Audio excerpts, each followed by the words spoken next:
Welcome to the Tech Pathfinder podcast, where we explore the impact of technology on the people in your workplace.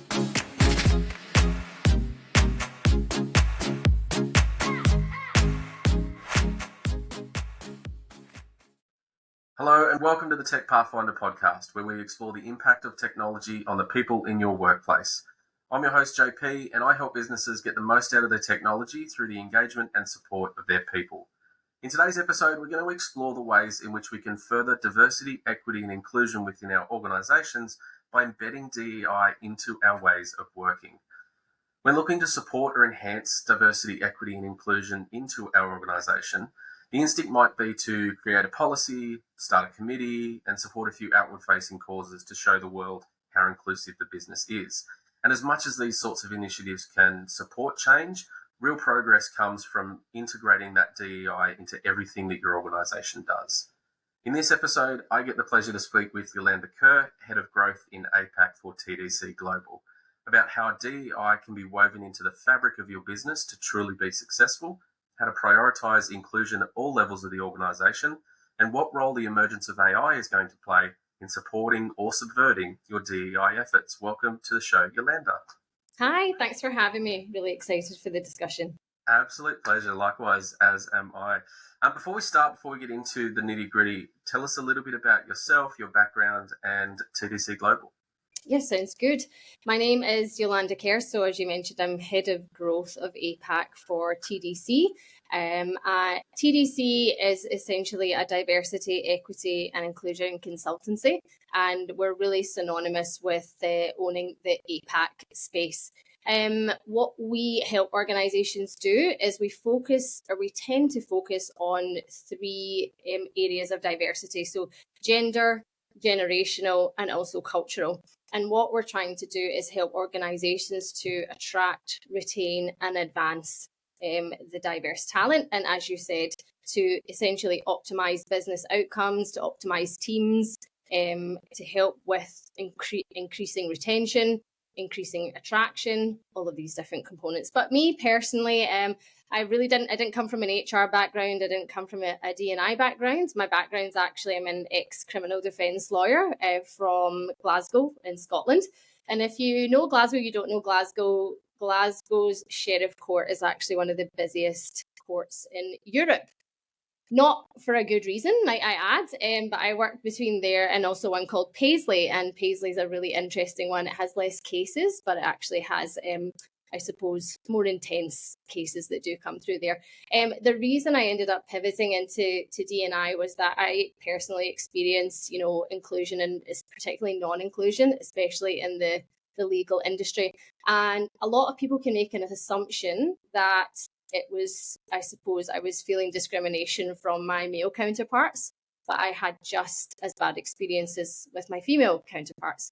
And I really observed my productivity and how my, I suppose, discretionary effort and my ideas and my innovations really, really crippled as a result, because I just felt like I couldn't share. And it was always really frustrating when I had an idea and I was like, I'm not speaking up, like literally anxiety overload. And then someone shares it and they're like, fantastic idea. And I was like, gosh, that was my opportunity. So naturally it kind of progressed into, okay, how can I actually make a difference in this space? Moved over to Australia. I actually started from the ground up. I walked away from legal and ended up, I was literally a restaurant manager. I was an EA. It's a very humbling experience. A lot of people don't want to walk away from the title of a solicitor, but I was like, no, I really need to do this. And here I am, so many years later, as the head of growth for a D&I consultancy. So it sounds like it was all meant to be. Yeah, that's fantastic. And similar is probably stretching my background a little bit, but I came out of high school and studied policing at university. So looked to get into law and into that world. So it's one of those things. I think from a legal perspective, you'd still have a lot of exposure in the same way that police do. That you're dealing with a lot of people dealing with some of the worst things that's happening to them in their. The way I described it is that a police officer works with someone on the worst day of their life, the worst day of their week, worst day of the year. It's either because something's happened to them or they've done something wrong and been caught.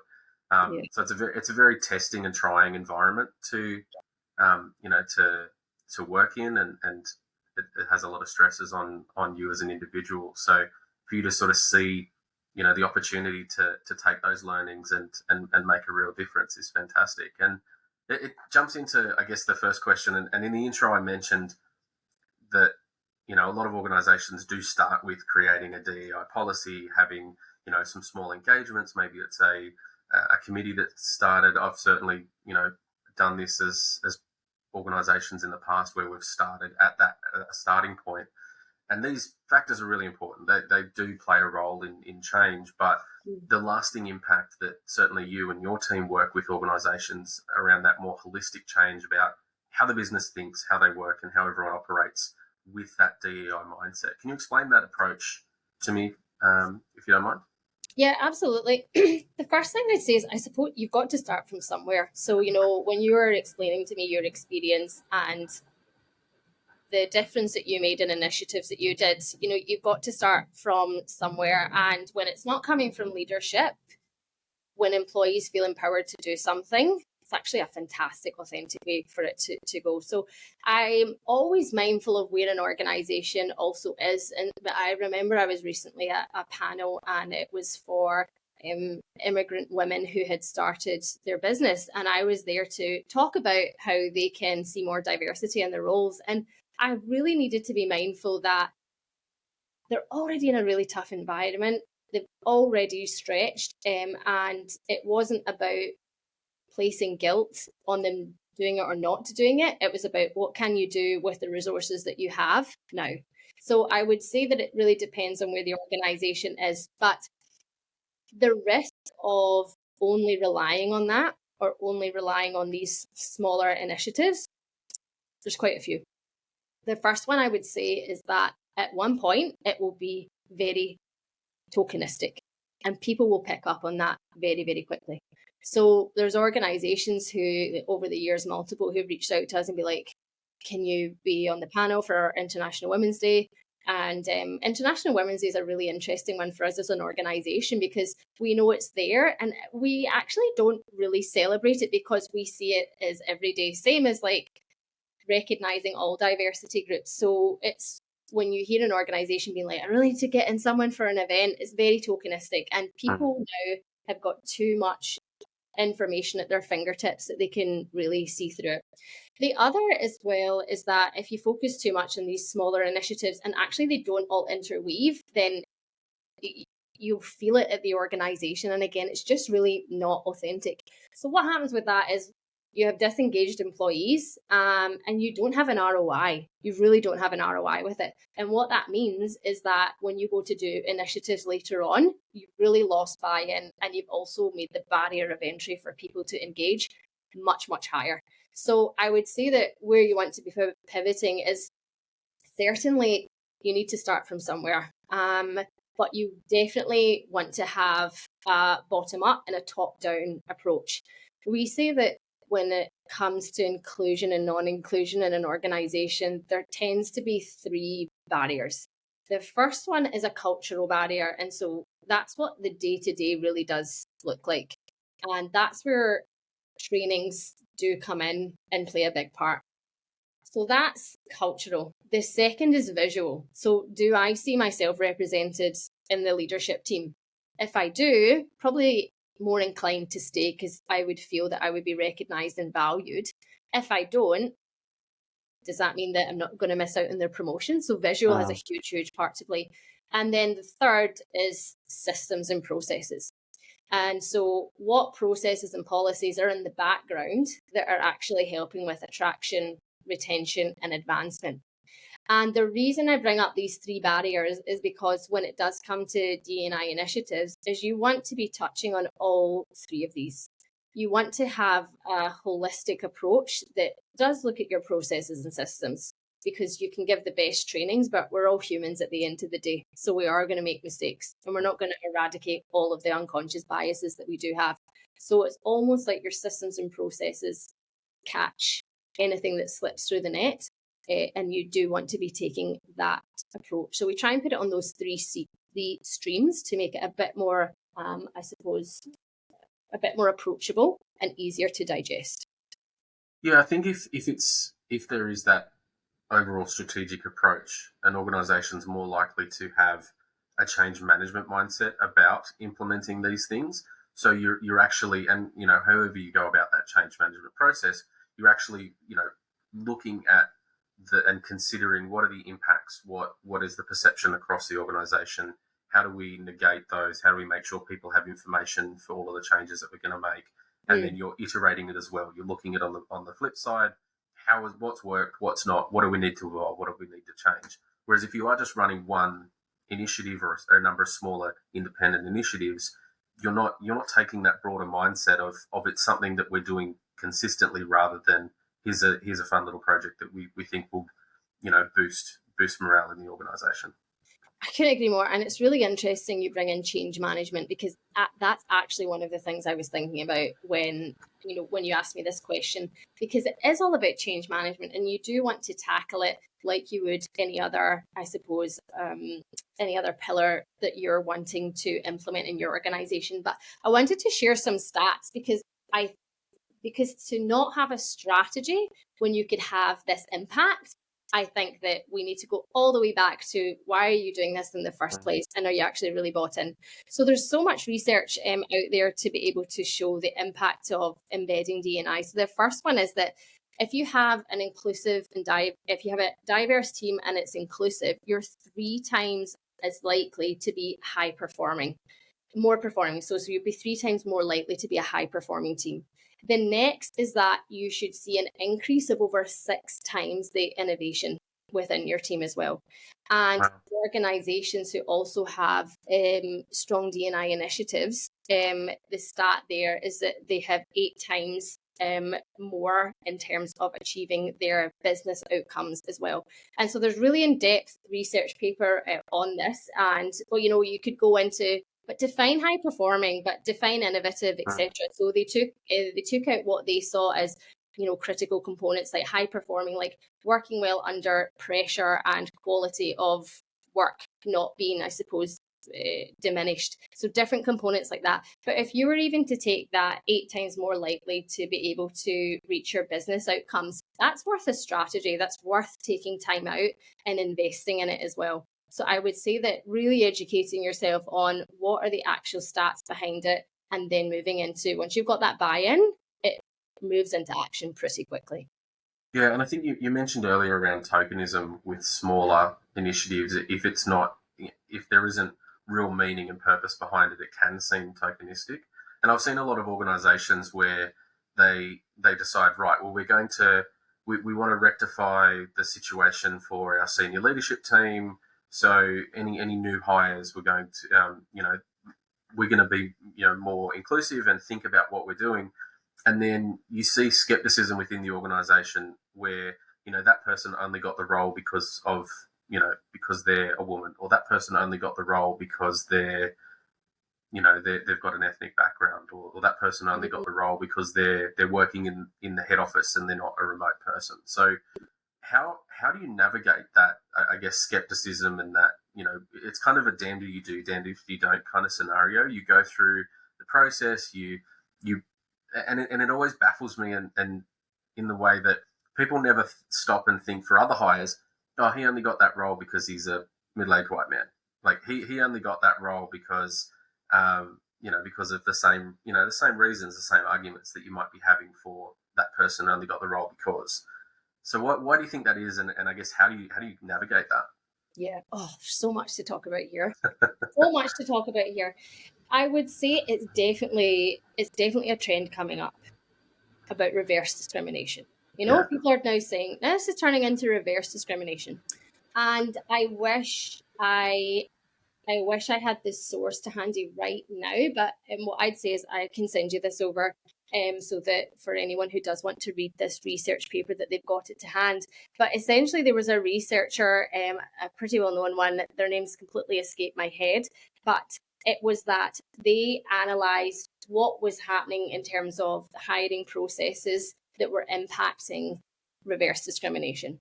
And so it was essentially, of the men who, we'll talk just gender, of the men who were taken out of the hiring process to make room for women, what was the impact? And what they discovered was that in making the hiring process more inclusive, they were actually only taking out the male candidates who weren't considered high performing, and it made room for the high performing women. And so at the end, the researcher, who was a female, said if her son was ever to come to her and say, well, I experienced reverse discrimination in the hiring process, she said that she would say, no, son, that wouldn't have happened because those processes only take out non-high performing people, and you are a high performer. Are you telling me you're not a high performer? And so she's saying that it's making room actually for high performing. The next I would say is that a question that really grates on me, rightly or wrongly, is I just want the right person for the role. And it is one I feel sometimes used as an excuse. And sometimes people just aren't asking better questions now or challenging that. Because what you actually should be looking at is who's right for the role, who's right for the team, and who's right for the business.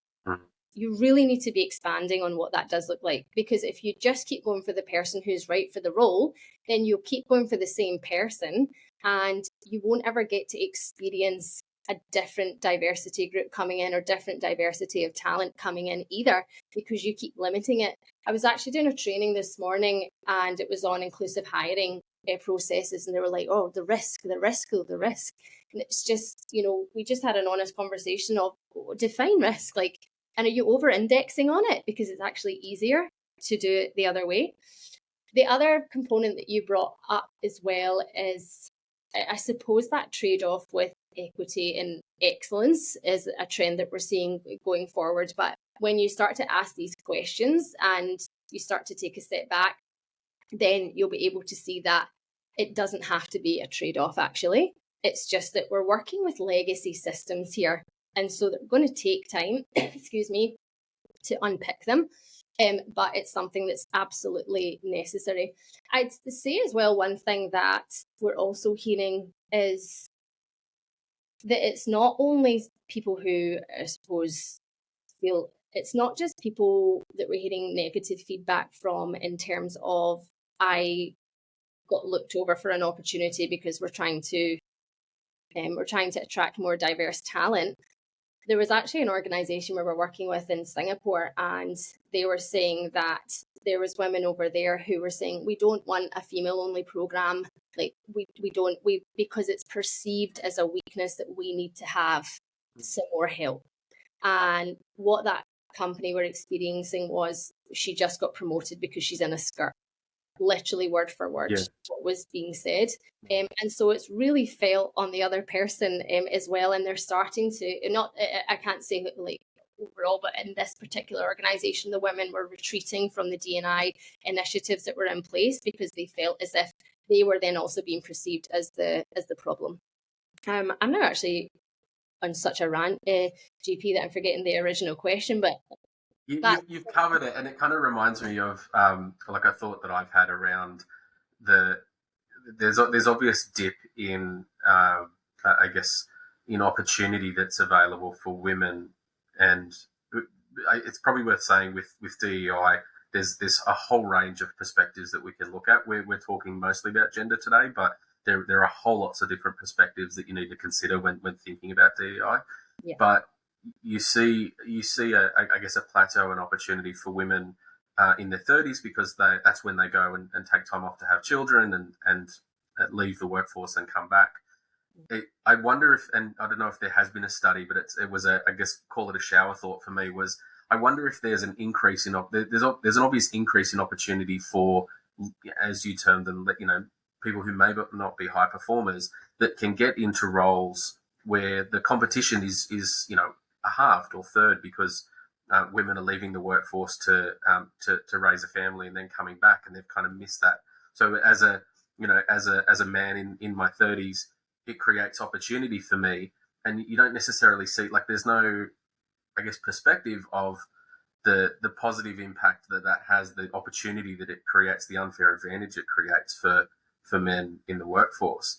And there's a study, again, don't know the name of it. I will have to Google it to find it. But I saw recently around people in America, African Americans who were born in the 80s and 90s, their parents gave them Anglo-sounding names so that they would be less likely to be discriminated against when they're looking for a job or where they're going.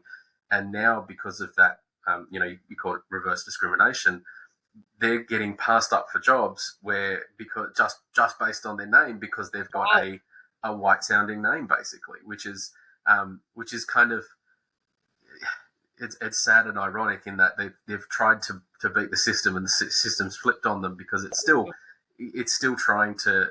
I guess it only happens in cases where the organisation's doing it for the case of balancing numbers rather than looking for genuine skill sets for a particular role. But if names are being considered, then it's having a negative impact on them now, which is fascinating. It's interesting the bias that's even in that in itself, to assume something from a name. Yeah.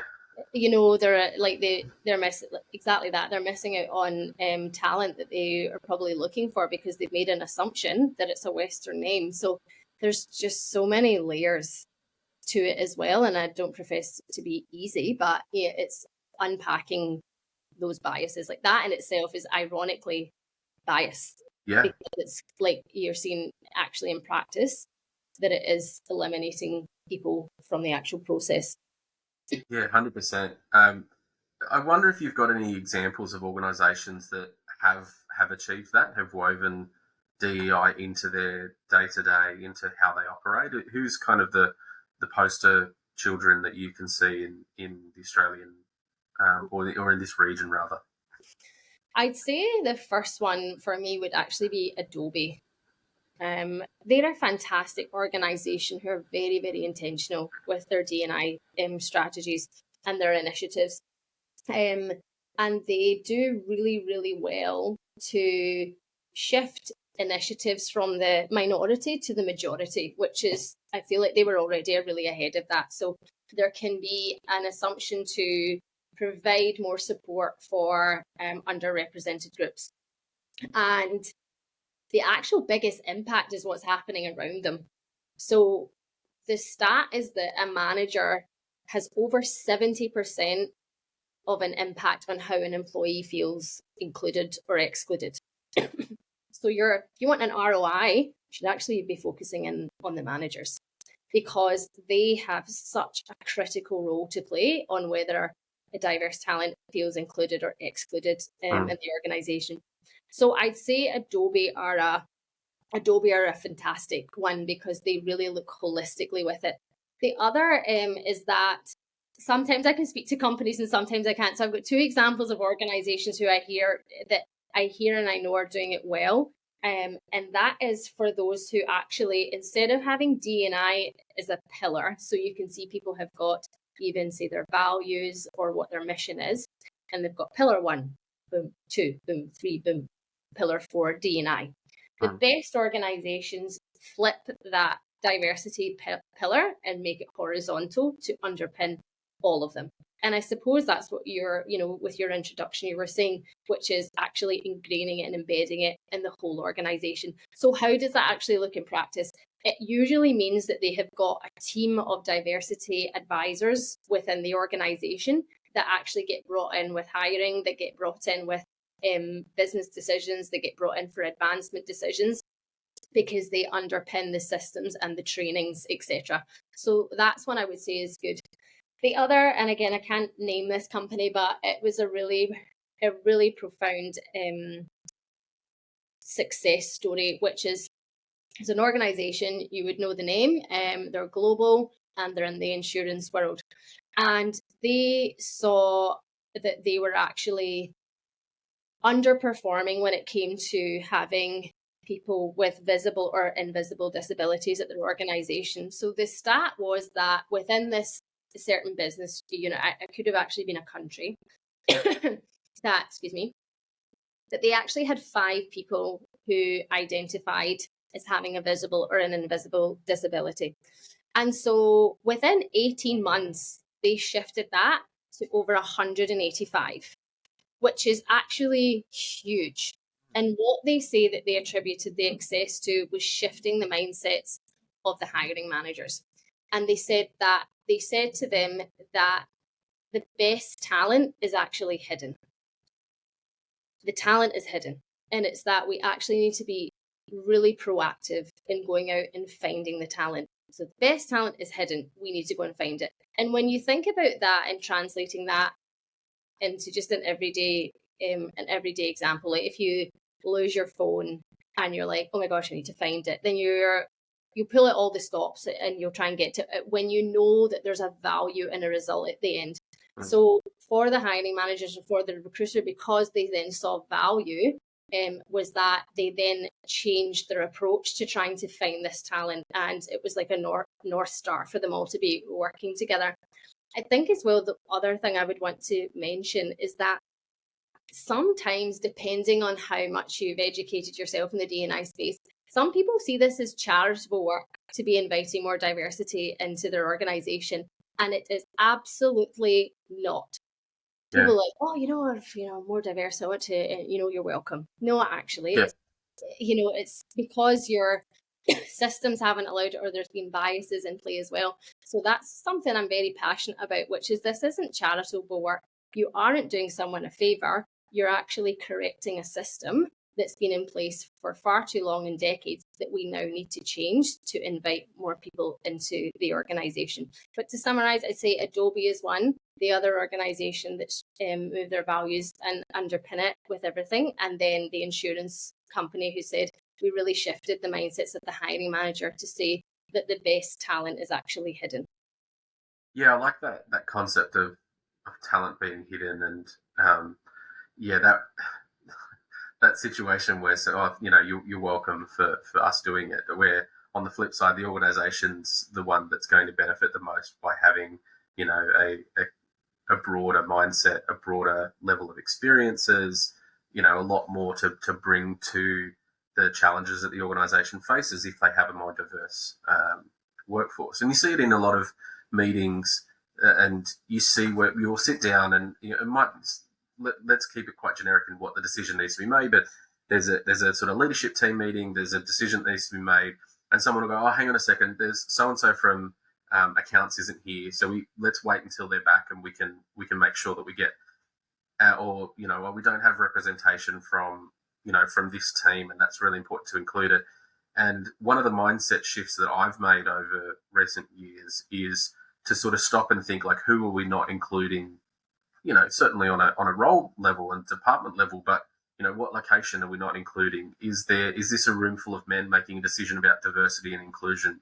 Yeah, then we probably need to have a little bit more, we need to stop. There's no point continuing until we can move things on. And that's really jarring if and it's a difficult thing to do if you don't have, the power or the buy-in within an organization to stop a meeting and say, look, this meeting we're making decisions based on people that aren't being represented here. Let's stop, come back when we can make sure that we've got the right input to make a sound decision.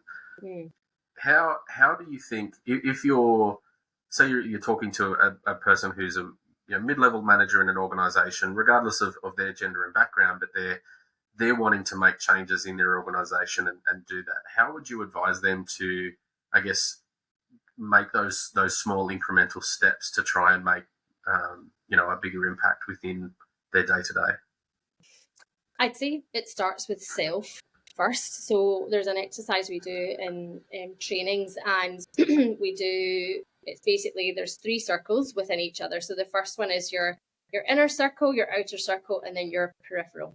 And what that looks like is, in your inner circle, writing who you interact with the most in your day-to-day and your week-to-week. And it doesn't necessarily mean it's your team. It's just, it can be from different departments. So who do you speak with? The way we phrase it is, if someone was to leave an organisation, you were going to feel a big impact from it, either personally or within your work. They're in your inner circle. Your outer circle is people that you speak to a bit less, but still maybe on a weekly basis. You maybe don't have that personal connection with them, but you end up coming across each other through work. And then your peripheral is people who you maybe reach out to every 6 months. Like example is someone in accounts or someone in HR. If you've got an HR issue, then you randomly reach out to them, but that's really it. And then you do a bit of an audit how many people in your inner circle have the same gender as you, have the same cultural background as you, have the same visible or invisible disabilities of you, and it becomes quite apparent pretty quickly who you've chosen to surround yourself with. And then you go into the outer, and then you go to the peripheral. And then the action at the end is, who can you start to bring in, and who can you speak to in the organization to help with broadening your mindset with diversity? What do people need? I think the thing is, you're not going to have all the answers, so you need to invite people to the conversation. So that's one, I would say, is almost looking at self. The next is taking a keener eye in your processes. So with this middle manager, I'm guessing they're hiring, and it's to be a bit more observant of the systems and processes that are in place that are impacting either the talent that are being brought to you by TA or the talent that are actually making it through, because most of these are legacy systems. So it's taking the time out to actually be more of an observer and think about if I was in their shoes, if that makes sense. So I would say that, like, going out of your way to start looking at the processes if you can, and then providing that feedback to HR. So the systems, and then actually auditing your circle. And then the next one I was actually going to say was, even in your meetings, is just asking better questions. So Indeed have got a great way of being inclusive at their organization, and it was actually inclusive of the job seeker. And so basically they're making decisions that impact their business but impact the end user, which for them is the job seeker. So not quite internal diversity, but this is an example of how you can actually bring it in. So what they have in majority of their meeting rooms is an orange chair, and no one sits in the orange chair.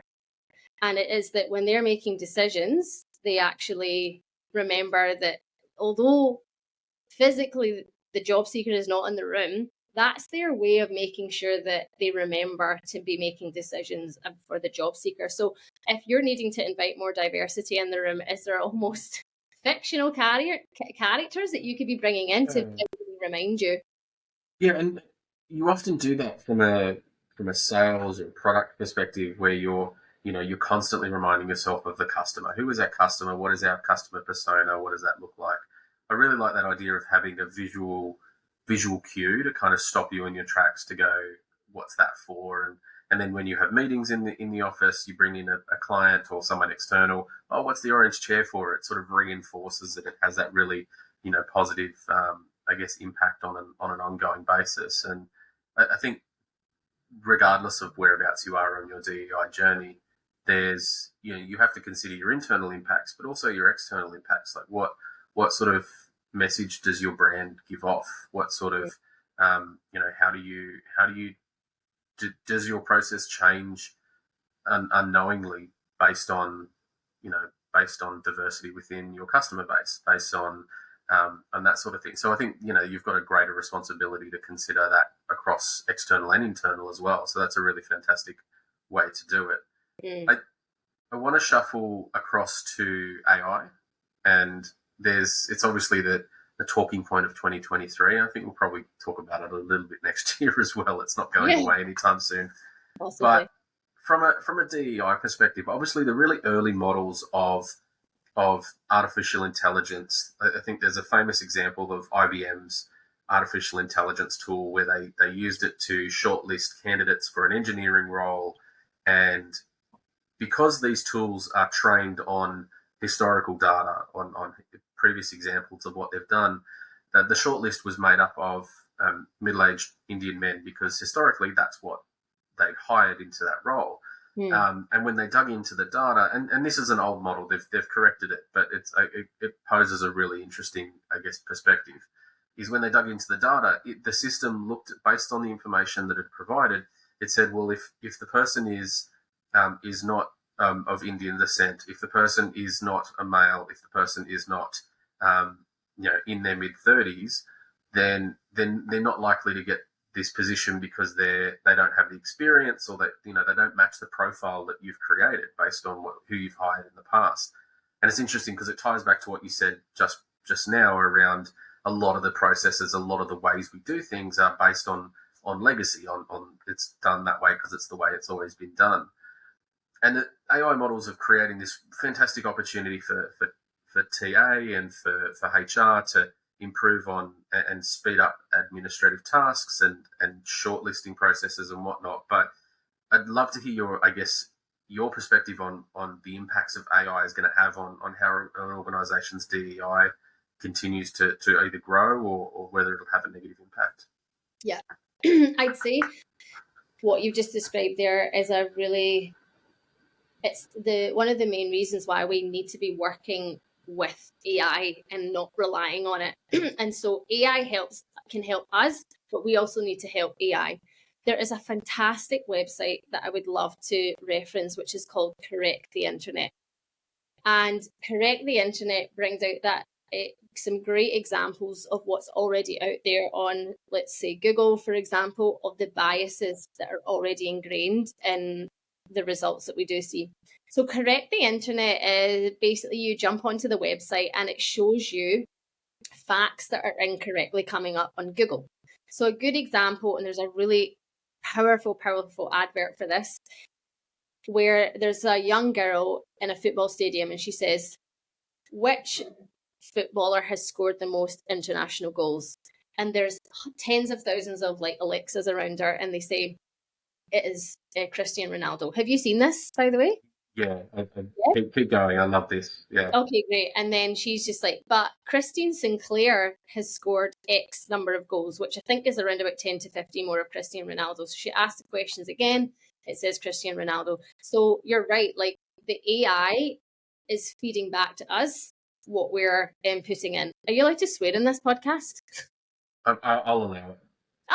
It's like shit in, shit out. Okay, Yeah. So it's the quality of what you do put in. And so Correct the Internet is a great opportunity to start helping with these biases. So I would say it's not going to fix all the problems and we need to be working with it. The next I would say, and I am not, sorry about that, I'm not an AI professional or an expert at all, but where it has led me in my work is actually how it can be enabling diverse talent.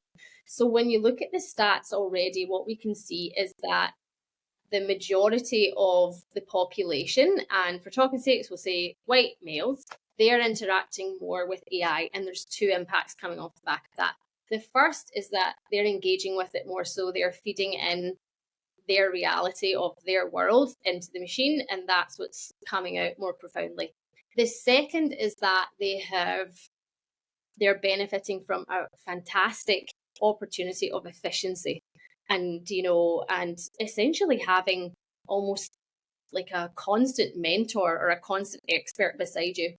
And so what we're seeing is almost like the tech boom happening again, and that's white men are ahead and women are behind or underrepresented groups. And so we've actually got an opportunity here to try and shift this dial and actually focus on helping to ingrain it more for underrepresented groups. So we're actually working on quite a large scale campaign that's happening in 2024 with some heavy hitters in the tech industry and the AI industry. And it's to address this need, which is to essentially bridge that gap between the reality and perception of AI. So there's a research paper, one done recently by UKG and another one by Student Edge.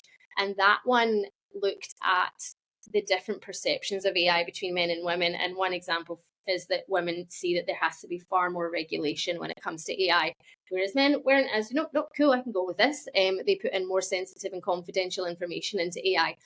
Now, the reason I'm bringing it up, what's the point of this, is that one trend and one way that you can be really leveraging AI and D&I is actually making programs, training programs or campaigns that are going to reach underrepresented groups to show them the benefit of using AI. So for me personally, like I feel friggin' burnt out, okay? But I've not really dabbled in AI as much as I probably would have liked to. But if there was a campaign or a program for me that could actually show me the benefits of it and how to utilize it and how to ask it better questions, if we do that at scale, then these products are getting more diversity in it, so helping to reduce the biases in it. I'm actually, I'm working better in my career. To be honest, actually, JP, I'm creating this campaign as a solution for myself as well. And I think sometimes that's the best way to be creating something, because I'm experiencing it. I want to solve You see it. the need, right? Like you've identified the gap for you personally, and you can extrapolate that out and go, this is something that everyone's impacted by. Exactly. So one, it helps the product. Two, it helps the business, because we do see a higher attrition rate for underrepresented groups through burnout and through not fitting in. And so if there's a way that we can actually help them in their role to work with AI, to even be like, I'm going for a promotion, how could I present, this is my experience, how can I present this better? Like things like that. Or, you're a marketing person, how can it optimize your campaigns and ideas to share in that meeting that's going to be in front of that executive director? So there's so many powerful ways to be using it. So I'd say that that's one of the ones, which is that there's already a gap in who is interacting with it and who is not. There's also that UKG research paper was talking about ways that it can actually help minimize favoritism in work as well. And a good example of that is even shift works. So when there's a shift that needs to be filled, you end up automatically calling the person who usually says yes, because it's easier for you as a manager. Or on the flip side, people who are getting leave and who aren't. Who do you want to give it to, but who actually needs it? So there's all of these different ways. And I would say as well, using it to essentially sound check. If you've got a strategy or a training program, it can actually be like, can you look at this for me as someone who is someone who's been out of the workforce for 6 years, who's probably concerned about X, Y, and Z, or what concerns might come up, these concerns. Okay, how can we apply that into X? So again, you were speaking about, if you don't have that diversity in the room, how can you actually create it through AI as well? And if we don't actually correct that usage or engagement with AI for underrepresented groups, I can see it causing quite a few problems in the future. So that would be the key trends I'm seeing. Yeah, that's fantastic. And look, I'd never considered that study around the usage, like who's using AI more, and as a result, like it's being trained on the questions and the feedback of those individuals. One of the best quotes that I've heard recently is from a woman named Amy Webb out of the US. I think it was at the Nordic Business Forum or something like that earlier in the year, and she said AI is magical, but it's not magic. It's taking inputs, it's taking feedback, there's someone doing work, whether, even though it seems, this fantastical tool that just miraculously figures stuff out, there's someone often in disadvantaged communities where wages are low, there's someone sitting there saying, and this is a oversimplified example of it, but looking at two things that come out of a tool and saying, that's a leg, that's not a leg, that's an arm, that's not an arm. And so these tools are learning from what we do as individuals, playing with the tool. If you look into the T's and C's, for the most part, you're allowing them to use your feedback to learn and to evolve the platform. That's why we're up to ChatGPT 4 or 5 now. We started with 1 and it's evolved in this time. It's based on the feedback. So if you've got predominantly men, predominantly Western countries, predominantly, so on and so forth, individuals using that tool, you don't have that same diversity informing its evolution. So it's a really interesting concept to think about.